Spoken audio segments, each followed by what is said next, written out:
बिस्मिल्लाहिर्रहमानिर्रहीम। अस्सलाम वालेकुम। मैं हूं मुदस्सर साही, एडवोकेट, और आप देख रहे हैं हमारा यूट्यूब चैनल लीगल इश्यूज़। आज हम बात करने जा रहे हैं 295 के ऊपर पीपीसी ताज़ीरात पाकिस्तान की सेक्शन 295। आपने सबसे ज़्यादा जो सुनी जाने वाली है वह 295C, इसके ऊपर भी इंशाल्लाह बात करेंगे। तो ये दरअसल मज़हब से रिलेटेड जो हमारे सेक्शंस हैं उनको थोड़ा सा देख लेते हैं। बिलखुसूस हम आज बात करने जा रहे हैं 295C के ऊपर। सबसे पहले बात करें तो 295 क्या है।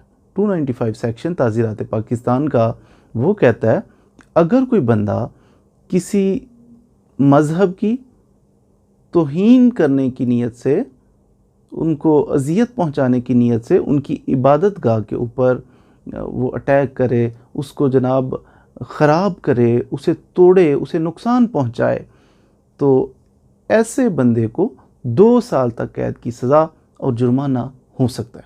295। अब इसके बाद 295 के बाद 295A, 295B, 295C भी इंट्रोड्यूस करवाएगी। 295A क्या है?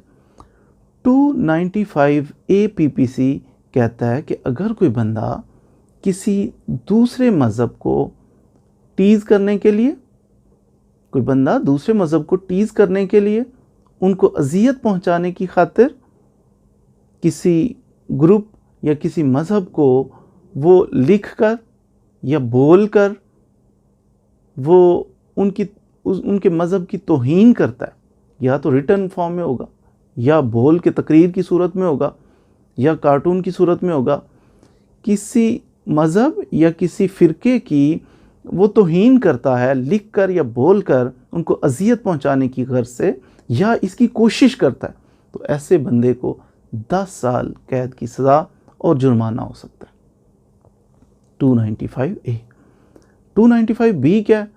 295B कहता है कि अगर कोई बंदा कुरान मजीद को नुकसान पहुंचाता है, फाड़ता है, उसके सफ़ात को शहीद करता है, या दीगर कुरान मजीद से मुतल्लिक़ा कि इसको गैर कानूनी तरीके से गलत इस्तेमाल करता है इसका, तो ऐसे बंदे को उम्र कैद की सज़ा हो सकती है। उसके बाद सबसे ज़्यादा जो आपने सुना होगा 295C। 295C कहता है अगर कोई नबी अकरम सल्लल्लाहु अलैहि वसल्लम की शान में गुस्ताखी करता है, लिख कर, बोल कर, या कार्टून की फॉर्म में किसी भी, या इशारे कनाए से करता है, नबी अकरम सल्लल्लाहु अलैहि वसल्लम की शान अक़दस में अगर कोई बंदा गुस्ताखी करता है, तो ऐसे शख्स को, वो डायरेक्टली करे या इनडायरेक्टली करे, ऐसे शख्स को उम्र कैद की सज़ा या सज़ाए मौत दी जा सकती है। अब इसके ऊपर 295C के ऊपर एक ख़ास तबका है जिन्होंने बहुत शोर मचाया कि ये गलत है। आज भी आप देखें सोशल मीडिया पे तो बूढ़ी 2-4 आंटियां होती हैं, वो शोर बड़ा कर रही होती हैं। तो हालांकि ऐसा करना नहीं चाहिए।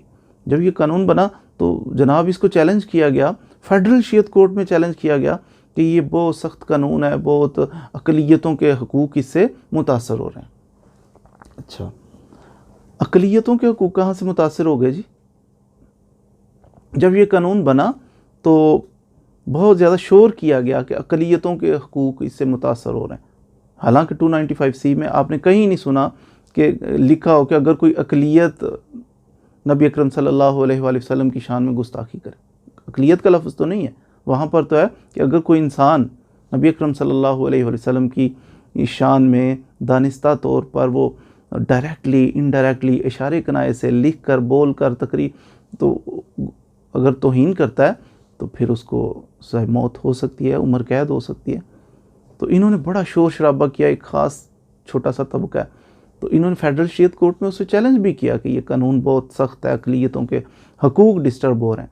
तो फेडरल शरीयत कोर्ट ने फिर खारिज कर दिया। उन्होंने कहा नहीं, ये तो बहुत वैलिड है कानून, क्या आपको और कोई काम नहीं है? आप कुछ और कर लो, आपने तो हीन ज़रूर करनी है, सज़ा सख्त है, भैया आप जुर्म ही ना करो, छोड़ दो, आपको बस एंटी इस्लाम और एंटी पाकिस्तान काम करने आते हैं, सज़ा कम कर दो इसकी, हमने नहीं बाज़ आना। एनी हो, फिर इन लोगों ने उसको फेडरल शरीयत कोर्ट के फ़ैसले को सुप्रीम कोर्ट के जो एपलेट शरीयत एपलेट बेंच था उसमें चैलेंज नहीं किया, फाइनलिटी अटेन कर गया। तो इन्होंने शोर ये डाला अक़लियतों के हुकूक डिस्टर्ब। भाई अक़लियतों का तो नाम नहीं लिया गया, यहाँ पर तो बात ही नहीं अक़लियतों की। अभी तक जितने भी केस 295C में रजिस्टर हुए हैं ना, जितने भी, आधे से ज़्यादा मुसलमानों के अगेंस्ट हुए हैं। कोई मुसलमान है, वो उससे गलत कलिमा निकला है तो उसके खिलाफ FIR दर्ज हुई है। आधे से ज़्यादा टोटल केसेस देखें, आधे से ज़्यादा आप गौर करें तो वो मुसलमानों के अगेंस्ट हैं। अक़लियत कहाँ से आगे बीच में?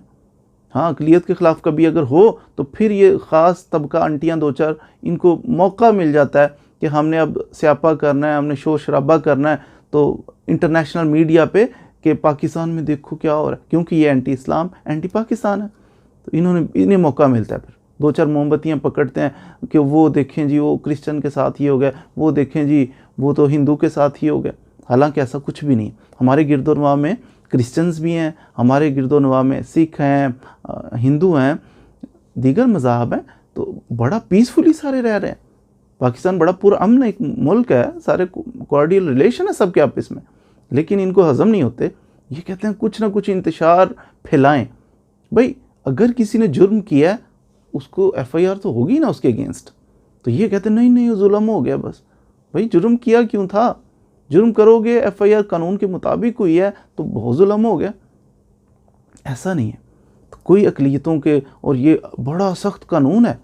भाई सख्त कहाँ से आ गया कि नबी अकरम सल्लल्लाहु अलैहि वसल्लम ना आपको कुछ कहा, ना कोई बात आप उनकी शान में गुस्ताखी करनी है और कुछ भी नहीं आपको आता, तो सख्त नहीं है। सज़ाए मौत फर्स्ट टाइम नहीं इंट्रोड्यूस हुई। अगर आप गौर करें तो बाइबल सबसे पहले बाइबल के अंदर था, ओल्ड टेस्टामेंट चैप्टर इसका 24 और इसकी वर्स 13 से 16 आप मुलाहिज़ा फरमाएं, उसके अंदर लिखा हुआ है कि कोई खुदा की शान में या अंबिया की शान में गुस्ताखी करे उसकी सज़ाए मौत है। तो आप कहाँ से वो चल पड़ी कि क्रिश्चियंस के ख़िलाफ़ तो फ़लाने के ख़िलाफ़ है? किसी के ख़िलाफ़ नहीं है। ये बाइबल के अंदर भी मौजूद है कि सज़ाए मौत होनी चाहिए। हाँ, अगर इसको मिसयूज़ नहीं करना चाहिए कि अगर इस पे सज़ाए मौत है, इसकी सज़ा, इसलिए इंक्वायरी इसकी सख्त होनी चाहिए। कैजुअल नहीं लेना चाहिए, रूटीन में नहीं लेना चाहिए कि आम छोटा सा पुलिस वाला जनाब पकड़ के तो वो इसकी इंक्वायरी करे, ऐसा नहीं है।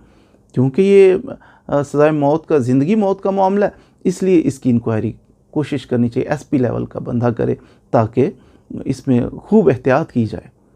तो इसको अच्छे तरीके से इंक्वायरी। हाँ, इसमें एक और चीज़ हम कर सकते हैं कि इस पे अगर कोई बंदा झूठा मुकदमा दायर करता है ना, तो जिस पे मुकदमा दायर हुआ, जिसके ख़िलाफ़ हुआ, उसने तो तौहीन रसालत नहीं की, लेकिन जिसने झूठा मुकदमा दायर करवाया उसने यकीनन तौहीन रसालत की। अब ये झूठा मुकदमा दर्ज करवाने वाले के ऊपर मुकदमा होना चाहिए और सख्त सज़ा देनी चाहिए, ताकि इसने तौहीन, इसे और कोई झूठा मुकदमा बनाना नहीं मिला था कि इसने इसी नबी अकरम सल्लल्लाहु अलैहि वसल्लम की शान में गुस्ताखी का ही मुकदमा झूठा बनाया। तो इस पे भी सख्त सज़ा होनी चाहिए।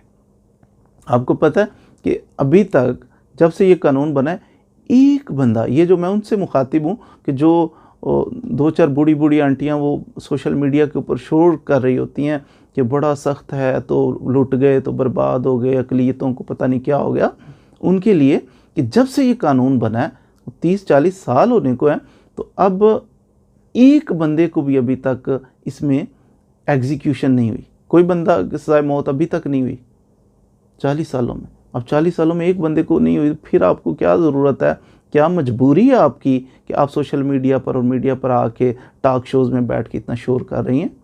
वो एक बंदे को भी नहीं अभी तक हुई। हाँ, ये आपने देखा होगा कि जो उसको सज़ाए मौत दिलवाने के चक्कर में खुद फांसी का फंदा झूल गए हों, ये आपको मिसाल मिल जाएगी। लेकिन अभी तक इनको, किसी अक़लियत को, किसी मुसलमान को भी इस चीज़ पे 295C पे अभी तक सज़ाए मौत एग्जीक्यूट नहीं हुई।